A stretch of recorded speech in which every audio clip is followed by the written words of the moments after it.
শরীফ, আজকে আমরা যেটি দেখছি সকাল থেকেই আসলে কিছুটা গতকালকে চেয়ে কিছুটা পরিবর্তন হয়েছে। আজকে আমরা 144 দ্বারা জারি হলেও সদরের মধ্যে বেশ কিছু মানুষজনের যে চলাচল সেটি দেখছি, যে মানুষ যে গতকালকে একেবারে চলাচল করেনি, সেই ক্ষেত্রে আজকে চলাচলটা কিছুটা বেড়েছে। মানুষের মধ্যে যে নিত্য প্রয়োজনীয় যে কাজ সেটি করার জন্য আসলে তারা বের হয়েছেন। আরেকটি বিষয় একটু জানিয়ে দিই, এর মধ্যে যে যে আন্দোলনকারীরা, বিক্ষোভকারীরা, তারা কিন্তু একটি ঘোষণা দিয়েছে।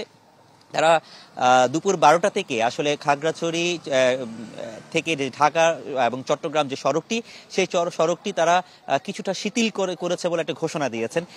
তাদের সেটি এখনো পর্যন্ত কতক্ষণ পর্যন্ত শিথিল করছেন সেটি কিন্তু এখানে ঘোষণা করা হয়নি, তবে তারা শিথিল করেছেন। তারা তারা আবার পরবর্তী নির্দেশ না দেওয়া পর্যন্ত এটা শিথিল থাকবে বলে আমাদেরকে তারা একটি তাদের যে ফেসবুক পেজে তারা সেটা ঘোষণা দিয়েছেন, এবং তারা যেটি বলছেন যে একটি চিকিৎসক দল আসবে, সেই কারণে তারা এটিকে শিথিল করেছেন।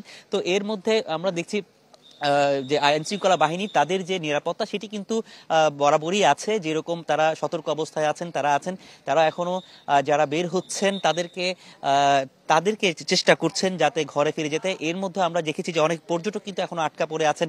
পর্যটকদের মধ্যেও এক ধরনের আতঙ্ক আছে, যারা আটকে পড়ে আছেন তারাও কিন্তু কিভাবে এখান থেকে ফিরে যাবেন বা এই বিষয়গুলো আসলে তাদের মধ্যে একটা উদ্বেগ উৎকণ্ঠা রয়েছে।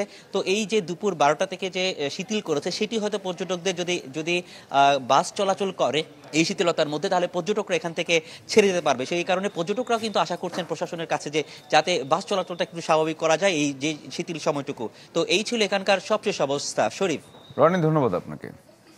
দর্শক, খাগড়াছড়ির চিত্র দেখাচ্ছিলাম আপনাদের।